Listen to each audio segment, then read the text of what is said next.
Everyone is lying. Be careful of Iran. It was just a show. Iran, when they signed the deal with Israel and America, have they mentioned Gaza? Gaza have waken up the whole world. The Muslim Ummah have not abandoned Gaza. I have a lot of hope in the younger generation. War is a deception. Be careful when you analyze. And in politics, there is no binary. Iran and Israel, they cooperate. Israel supported Iran against. Assalamu alaikum, Shaykh. Wa alaikum salam wa rahmatullahi wa barakatuh. So we had a quick kind of emergency podcast when this war between Iran and Israel, so-called Israel, started. It's been called a 12-day war now. The ceasefire was announced. It was already announced that it was being broken, and there's a lot has been happening. But how do we read this war? How it started? What's going on? Where you think it's going? How do we read this as Muslims? Okay. Bismillah ar-Rahman ar-Rahim. Alhamdulillah wa salatu wa salam ala Rasulillah. This is in fact a very important question. But what is more important than that is what should we do as Muslims after the war? Or let me put it maybe more accurately, how as Sunni Muslims, how we should react after this war. Now, if we go back to the main question, how do we read the war? How it started and how mainly how it ended. And of course, there are 12 days, this was hitting, and many strategic analysts, they said that Israel could have done this, Iran could have done that, why Iran have not done that, why Israel have not done that. There are so many information and so many analyses that are going on. But I always say that whenever we analyze something, we should not adopt one analysis and then build our plans according to this analysis. This is strategically wrong. And see, you don't need to be a strategic thinker to adopt this methodology, even in your own life. When there are two possibilities, A and B, plan based on both possibilities, not to just plan on one possibility. So by one analysis, you mean one person's view? Yeah, one person's view or even an institution's view. Okay, this is so important. The other thing is we need to be careful between analysis and wishes. So many people analyze based on their wishes. For example, based on what they want to see or want to happen or want to. Yeah. This is their dream. They would like, for example, to see Israel is destroyed. So then they say, look what Iran has done, etc., etc. They would like to see Iran destroyed. But there's a space for that as well, Sheikh, because talking about something, it helps create a discourse, a momentum of discourse, where you could spin people's perception and start a movement, making people look at something differently. No, it has to be planned. It has not to be put in the analysis. Because that's what propaganda is, isn't it? I agree. And it's important. Okay, let me put it like this. Some people do it, we have to be careful. Because as you said, it is a propaganda. So we have to be careful of such analysis. Is it a real analysis based on facts, or is it analysis based on wishes? Also, we need to remember that everyone is lying. Yeah, including Trump. Especially Trump. Especially Trump. Iran is lying. Israel is lying. Everyone is lying.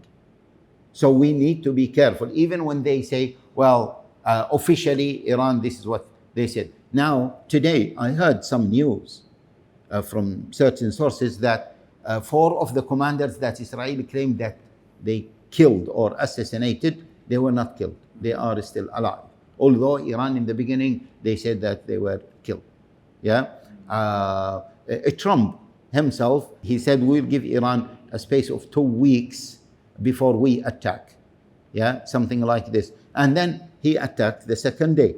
Israel was talking to Iran or making some statements, and then they attacked the second day. So everyone is lying. we really need to be الحرب careful خدعة. of that. Yeah, al-harb khida. War is a deception.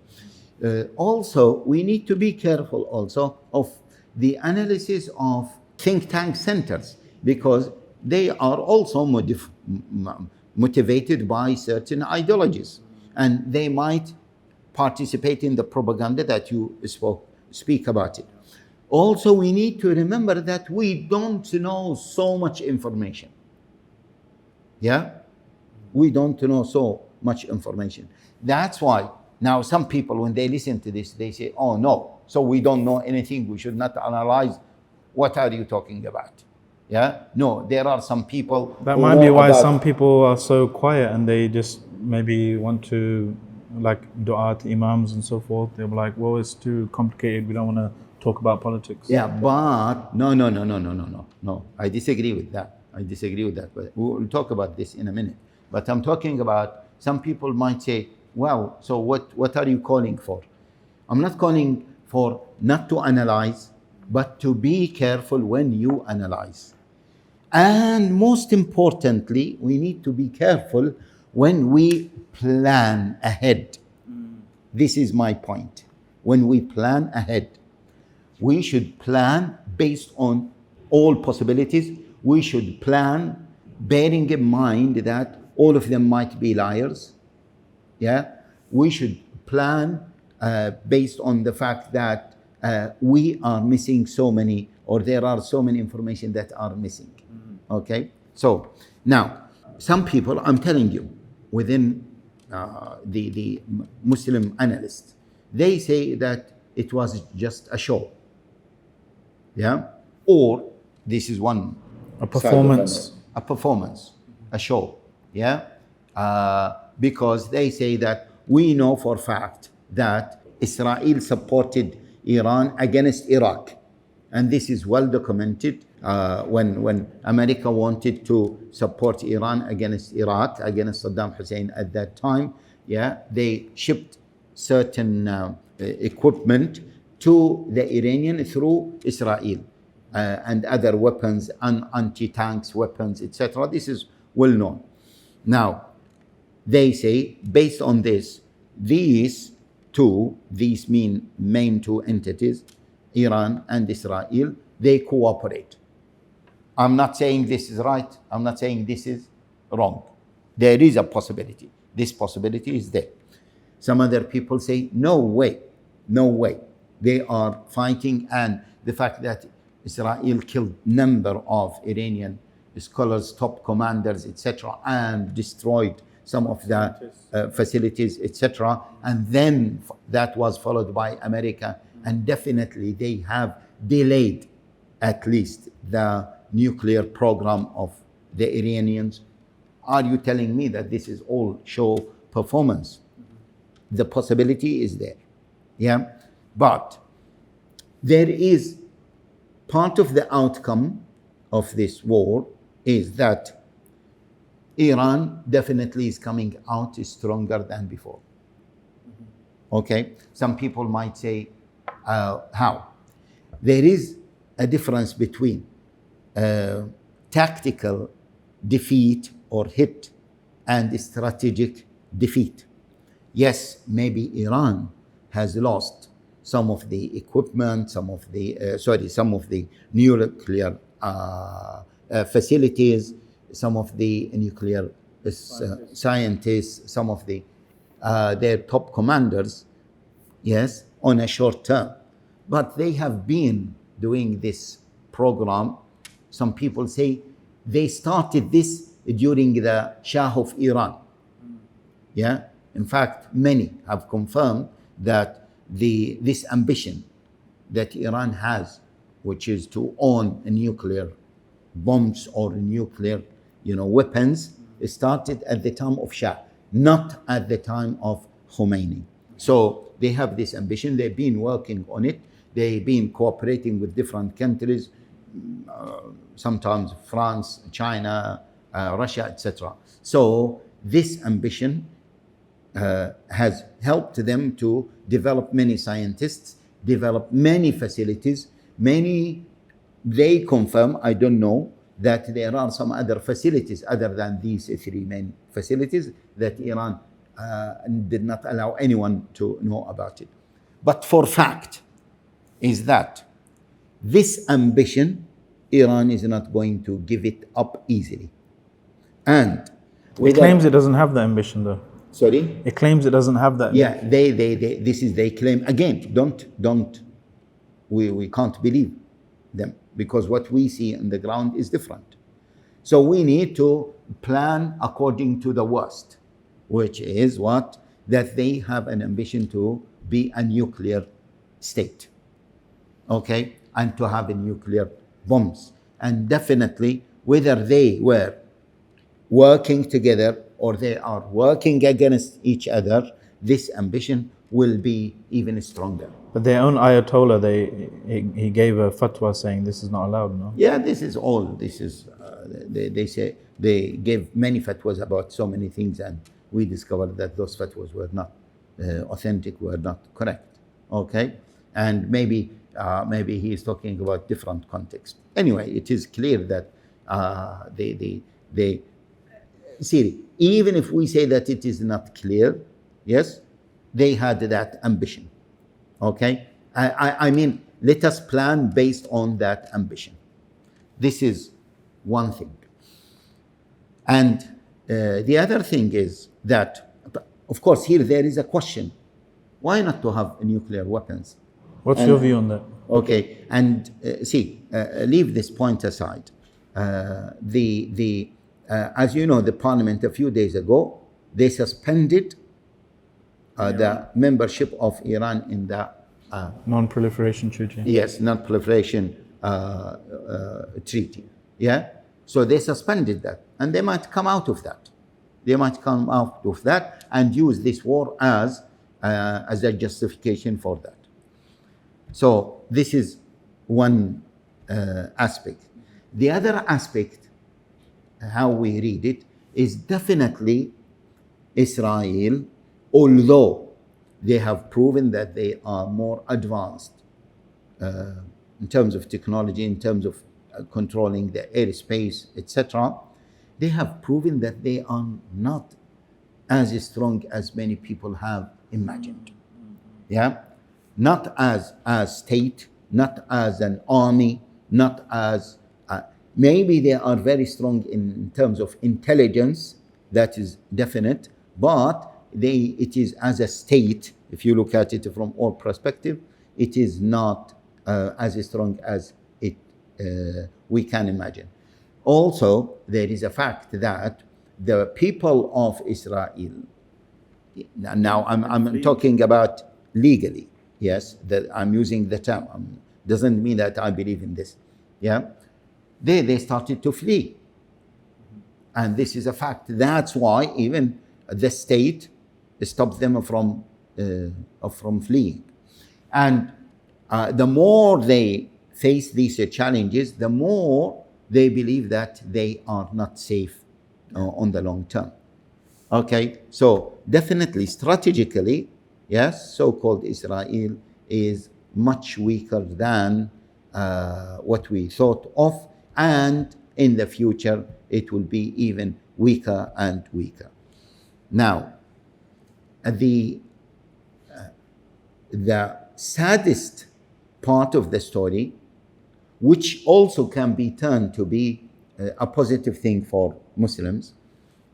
Now, so many people are talking, so many analysts are talking about the role of missiles, all types of missiles in the modern war. Yeah, maybe you don't need F-35, you don't need F-16, you don't need, but you need a good amount of missiles. Ballistic missiles. Yeah, ballistic missiles, ultrasonic missiles, all types of missiles. Yeah, and this, on the other side, that's why Turkey now announced that they are going to strengthen its military, its missile attacking military or defense system. So this gives or this opens or encourages actually encourages so many Muslim countries to have this kind of power, missiles. They already have this kind of power. They've been using it to protect Israel. Some yes, Somebody in, I agree, and some not. And at least see, even if they now using it to protect Israel, in the near future, this will change. That's why so-called Israel will not allow, or they wish not to allow any country around them to have these missiles, even for protecting Israel, because they know that now it is protecting Israel, but these majority Muslim countries, one time good Muslims will take over, and then the missiles will be in the hands, as they say, of their enemies. Yeah, like Syria. like Syria. That's why they try to destroy all the missile power of Syria. So this now opened new doors for Muslim countries to operate within. Another element that we need really to look at is Muslim countries should realize that if they are not powerful enough, they will be easily targeted, they will be humiliated, and Israel doesn't mind in expanding until either it controls other countries or actually it expands its territory to include parts of Iraq, parts of Jordan, parts of Syria, and parts of Egypt. So they realize this more. Now, it is very strange that Trump, he is still dreaming of the Abrahamic Accord. Now, we agree that some countries, the leadership of some Muslim countries, they might go with Trump on this. But for the masses, the Muslim masses, now they saw the enmity of America, of course Israel, and many of them started also to be worried about Iran. By the way, one point, why so many Muslims started to be worried about Iran? In the beginning of the war, of the 12 days war, many thought that, there will be a real war, and Iran, despite it was defeated in the first day, they thought that Iran will retaliate. And when America claimed that they destroyed when America interfered and hit the 3 main nuclear facilities in Iran, everyone thought that Iran now will retaliate badly. Yeah? But what happened? Within a few hours, Iran hit the American base in Qatar. They said that they hit also the American base in Iraq, the American base in Kuwait, and the American base in UAE. Yeah? Of course, the news spoke about the American base in Qatar mainly. And then after that, they said everyone agreed to end the war.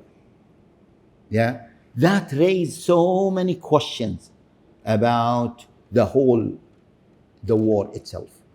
How it ended like this. I mean, it shows that they one angle is they showed some strength, and the parties that are interested in this war, they don't want escalation. And if they hadn't shown strength, then they would have been battered more and more and more. But if you show some backbone, show some strength, now Iran has one of the victories is the propaganda victories, emerged as the hero of the global South, the hero of the anti-Western, axis of resistance, the hero of the Muslim world. So there's a lot of support. I agree. Just among Muslims. I agree. For Iran, why are they worried about Iran? But when they see finally somebody's giving a punch in the face to this empire that's been exploiting, that's been dominating, that's been abusing the whole But in world. reality, what did Iran do after the attacks, the American attacks? What did they do? They shot back at some bases. Yeah, and those bases were empty. Yeah. This is not strategic. But it's a managed escalation, isn't it? Yeah, no, they did not even escalate. They did not. This is not considered to be proportional retaliation, because what they did, America, and especially at that time, America claimed that they have ended the nuclear facilities of Iran, and then Which they deny. The Iranians deny. Okay, that yes, but American. I mean, every side wants to limit the kind of one angle. They want to limit the damage. Yes, but definitely, if someone were to say that the retaliation should be far stronger than what they have done, and they should have also hit Israel badly, because if they hit Israel badly, then it will be seen as if they have. Well, they have hit. No. After the American hit. After the They did. After just one time, and they hit certain countries. But if they want to, if the retaliation would be proportional, they would have hit Daimuna nuclear power. They would have hit the air bases of Israel. None of one maybe air base was hit by the Iranian. They could have hit other military complexes in Israel. I heard you yourself saying, Shaykh, yesterday we were talking, you said, when somebody said, look, Iran, they had fighter jets just parked, not even in the air, not even, controlling their own airspace. You said, for a country, a proper country that's huge and that has, command and control, it has people strategizing, if they don't do something, they don't do it for a reason. There must be some strategic or tactical. Agree. So, but what I'm saying is that we could say, why don't they just completely finish off Israel? Yeah, what we have seen is it raises questions. I'm not saying this or that. I'm saying that it raised so many questions, and the fact that Iran hit the American base in Qatar, and then just within 2 or 3 hours, Trump announced that we have come to an agreement. So that's a victory. Yeah, but is that a big, when you come to a big conflict, big real conflict, does it end that quickly? Well, it has done. Wow, that's what raises the questions. Yeah, because this is what I'm saying. I'm not interesting saying parties. I don't have a clear answer, but I have questions, and those questions should help me to plan ahead.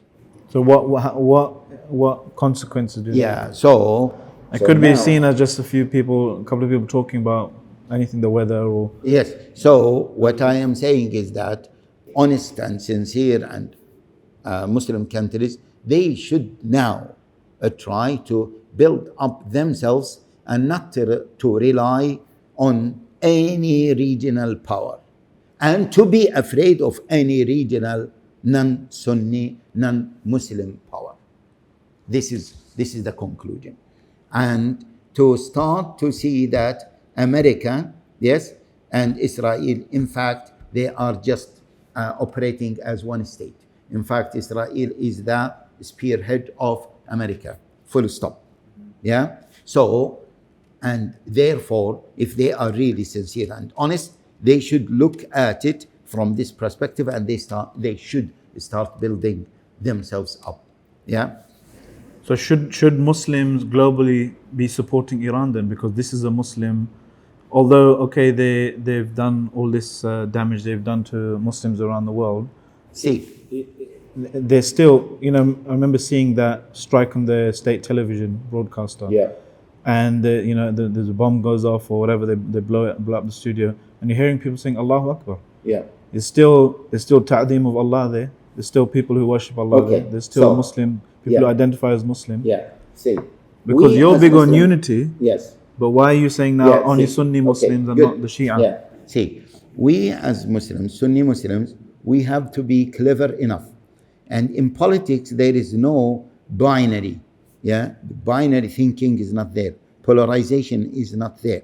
Yeah, you can ally with your enemies against bigger enemies, but that does not mean that your enemies, those whom you are temporarily, strategic, or tactically allying with, it doesn't mean that they are your strategic allies. Yeah, so Muslim Sunnis should place themselves in a situation where they can support Iran, benefit of Iran, and be careful of Iran. Yeah, if they manage this, then they are actually and strategically they are on the right track. Yeah, so they should support Iran in certain circumstances. They should benefit from Iran in certain other circumstances.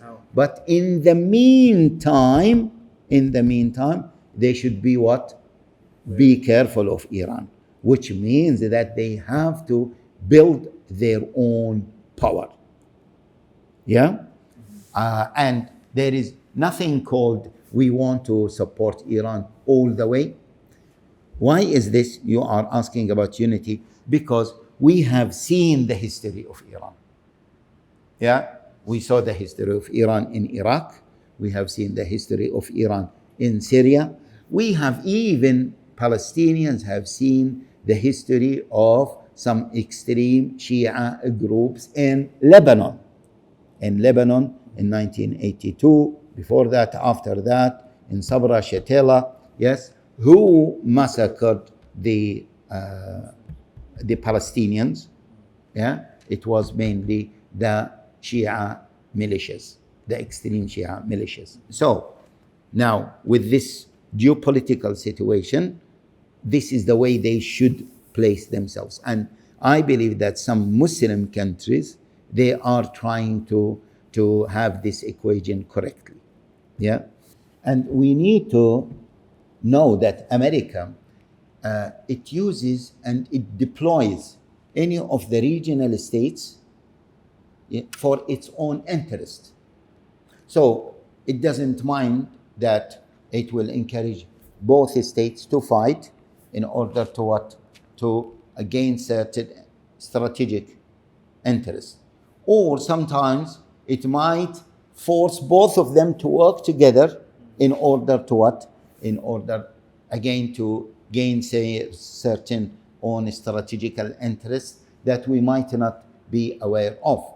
So, between Iran and Iraq, it was in favor of America to weaken both of them.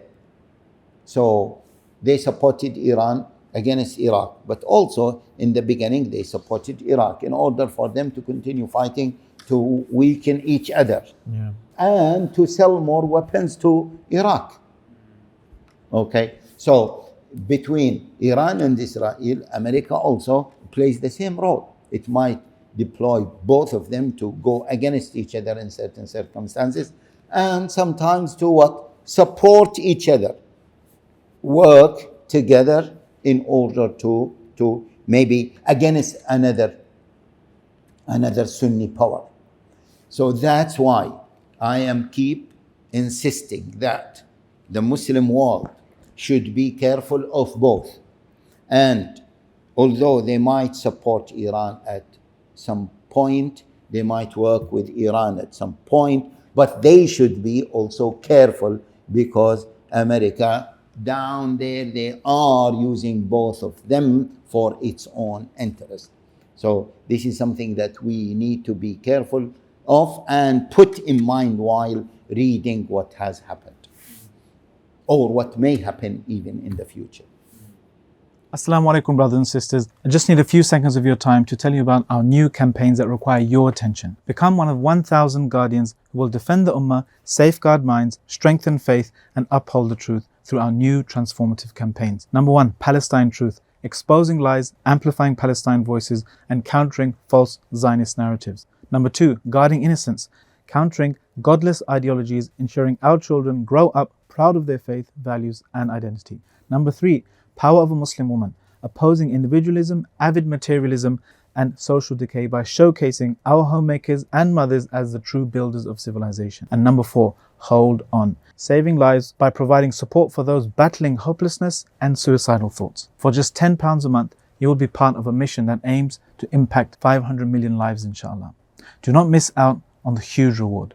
Click the link in the description below and donate. A lot of people, especially in like comments and in our last discussion, they want you to talk about what's your view on these kind of Arab dictators and kings that are, either, and you might call them Muslim countries, that are silent, that they've just ignored Iran, or they've sided with Israel on the US. What's your message about this? Because are you pro these, Gulf monarchs in kind of attacking Iran because of we're Sunni, they're Shia, and then we're just by the way, now many Gulf countries and Gulf monarchs, or some of them at least, they realized that Iran is a strong state. It is a neighboring country, and they realized that they have to have a formula to work together, or at least to work carefully together. Is this what's coming out in the Arab world, in the Arab? Because you're obviously more in tune with the Arab. This is the analysis of some commentators, and maybe it is true because they realize that they have no option but to work together, although to be careful of each other.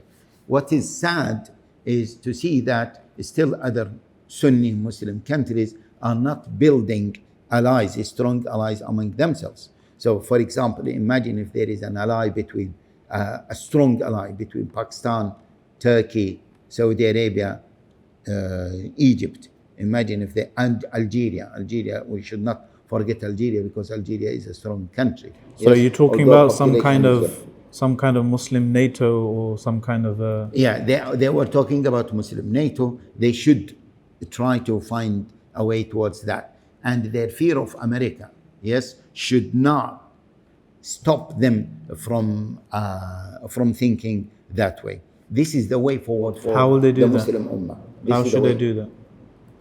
How should they do that? Of course, if there is a will, there is a way. They can do it. If there is a will, there is a way. But back to the point. So I said, if Muslims can deal with Iran or deal with anyone, look, see, Russia and Turkey during Bashar al-Assad regime, they were fighting, either directly or by proxy, and they were talking to each other. In Azerbaijan, they were fighting. Turkey was supporting the Azerbaijan state, and Russia was against that. So in politics, there is nothing that you are my ally all the way, or you are my enemy all the way around. But it seems to be that is the case on a global stage, though, because if we look at, for example, the main powers, they split the world into friend or foe. If you are a friend, we'll support you, even if you're committing genocide, we'll protect you in the UN, we'll do this. If you are an enemy, we'll dehumanize you, Well, this might be true against the Muslim Ummah. Maybe the public discourse, but in the behind the scenes, they're always making deals and having... Yes, this might be against the Muslim Ummah. That might be true to a certain degree. But, okay, look, China and America.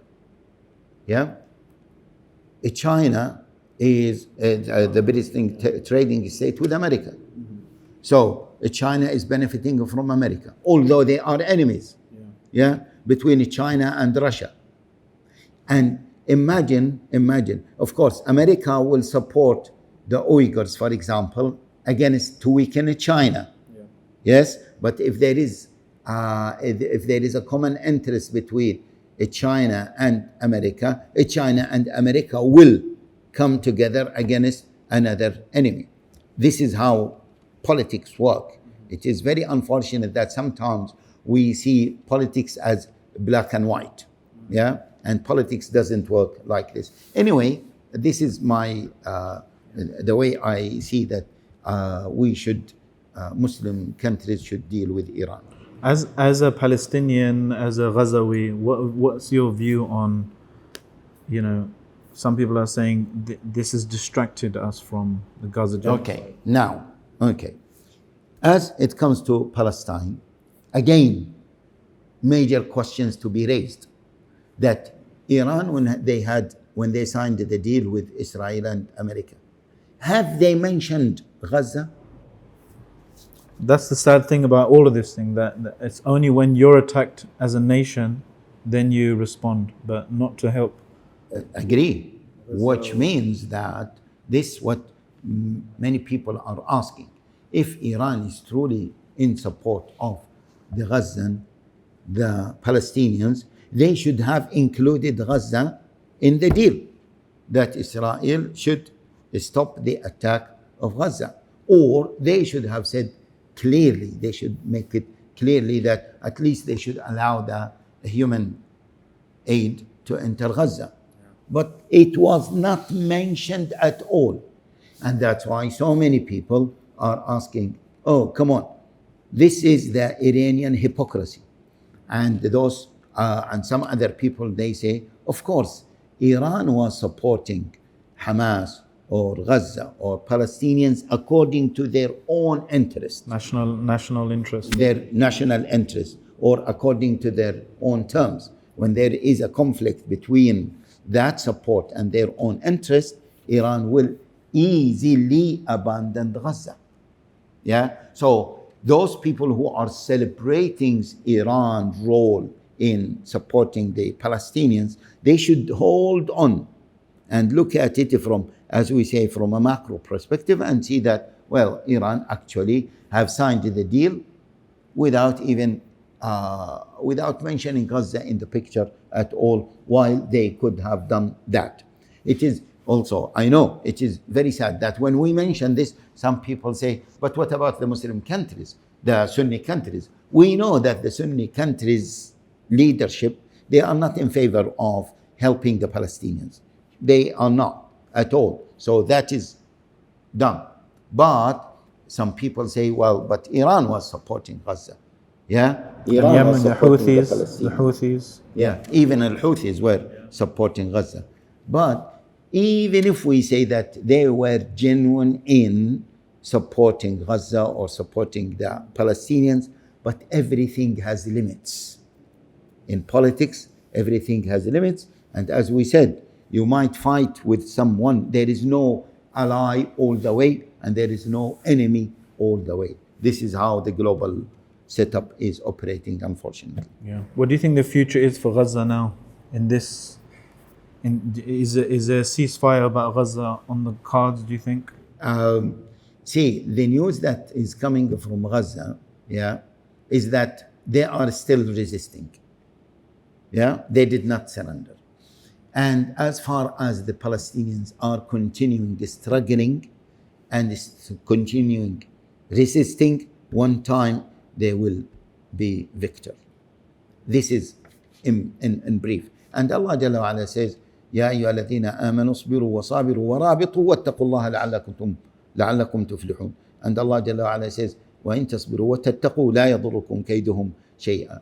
If you have sabr and taqwa, inshallah, you will win. And at the end of the day, it is very painful that I don't like to say that the Muslim Ummah abandoned Gaza. No. It is the political leadership of the Muslim Ummah that have abandoned Gaza. The Muslim Ummah have not abandoned Gaza. The Muslim Ummah, we have seen through the flotilla, the Sumud caravan, and other attempts that the marches as well, they want to help Gaza. Yeah. And by the way, we have seen so many non-Muslims. In fact, you know, this, this Sumud, caravan. The march to the Gaza. They marched to Gaza. Some people joined, And they said almost 80% of the people were not Muslims. Yeah, which shows that the world now is waking up, and it is the world is controlled by corrupted people, and that will not last for long, because the awareness, and we are now in a battle of awareness. We want more people to be aware and more people to be ready to take actions, yes, and then we will see a real change in the world. That's why I am very optimistic, and that's why I am very positive about that. And if we may conclude, we have seen the victory of or the win of this new quote unquote Muslim mayor for New York. Yeah, The candidacy. the candidacy. Yeah, okay. We have seen this, and this is a shock. Gaza has transformed our politics. The whole world. Yeah. The whole world. People are waking up. There's something wrong. Yes. Gaza have waken up the whole world, the entire world. Especially, I have a lot of hope in the younger generation. Yeah. This, what's his name? Mamadani. Yeah. He's 33 years of age. By the way, he was not born in America. He went to America when he was 7. He was born in Uganda. And he was living between Uganda and South Africa. At the age of 7, he moved to America.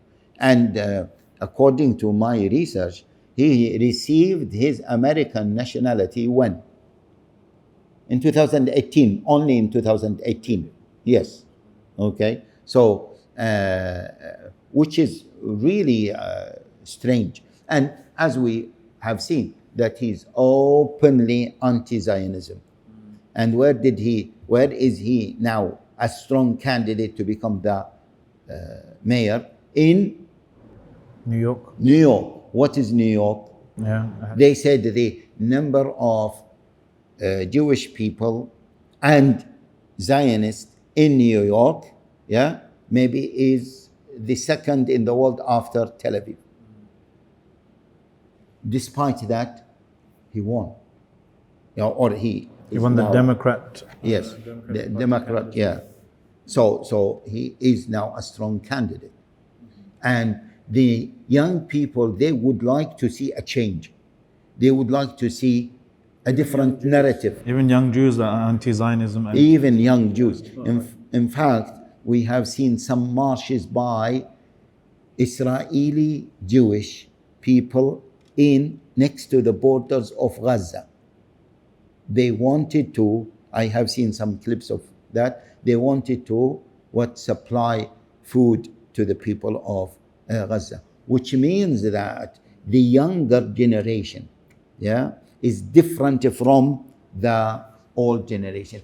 And we have to invest on our young Muslims, and we have to work and give da'wah. We need to be more active in giving da'wah and present Islam, as I always say, as a civilizational alternative for all young people, Jewish, Christians, atheists, agnostics. We should be able to present Islam. That is the real challenge for me.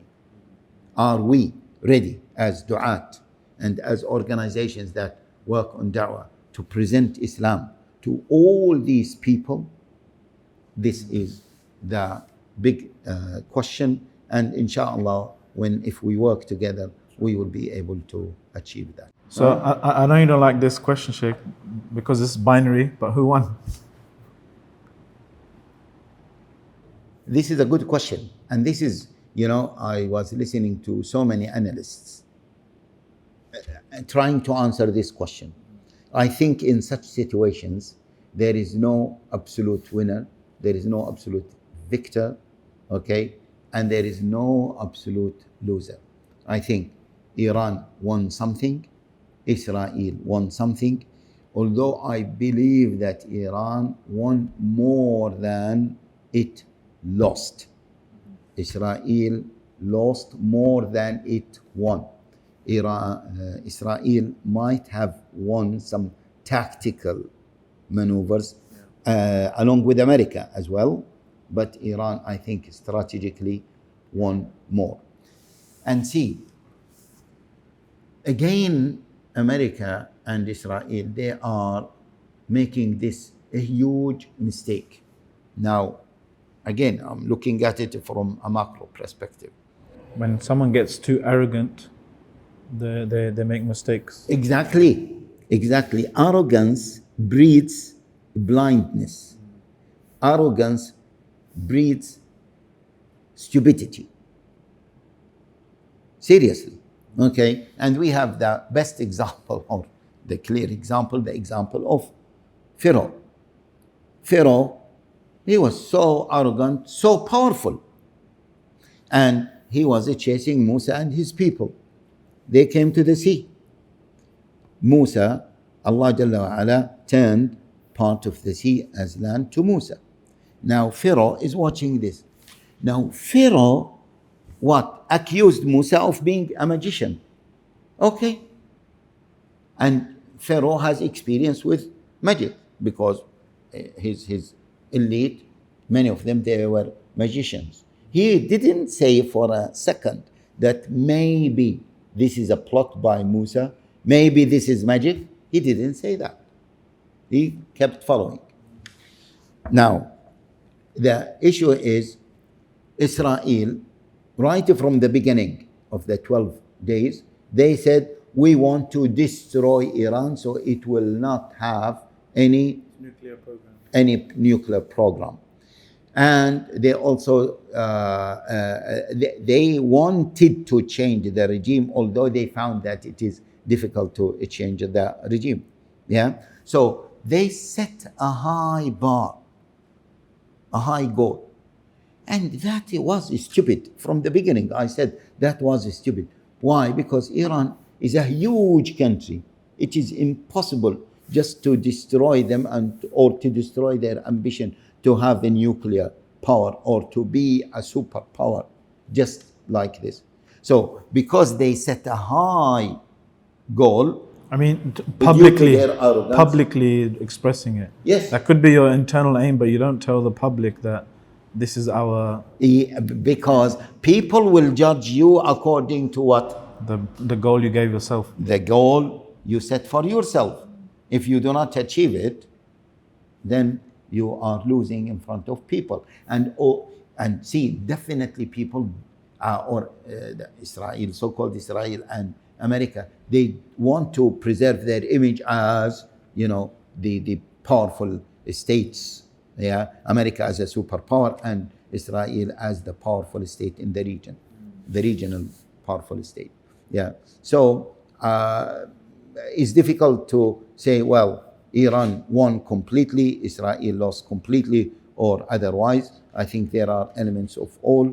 Maybe strategically, I think Iran won more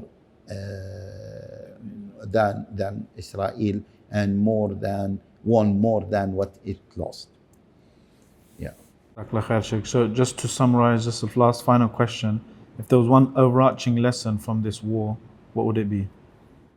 That we should not lose hope, and the world is changing faster than what we expect, and we should be ready for these changes, and the promise of Allah Jalla wa Ala will be fulfilled. وعد الله الذين آمنوا منكم وعملوا الصالحات ليستخلفنهم في الأرض كما استخلف الذين من قبلهم وليبدلنهم من بعد خوفهم وليمكنن لهم دينهم الذي ارتضى لهم وليبدلنهم من بعد خوفهم أمنا يعبدونني لا يشركون بي شيئا. Allah Jalla wa Ala gave promise to those who fear Allah Jalla wa Ala and have taqwa. Allah Jalla wa Ala promised them that He will establish them, He will establish the deen for them. And the condition is they should worship Allah Jalla wa Ala alone without committing any kind of shirk. Jazakallah khair, Shaykh, for your time. And Jazakallah khairan, brothers and sisters, for watching. If you like this podcast, as usual, give a like and a share. If you haven't subscribed, wherever you get your podcast, subscribe to Islam 20 and until next time, Assalamu alaikum wa rahmatullahi wa barakatuh.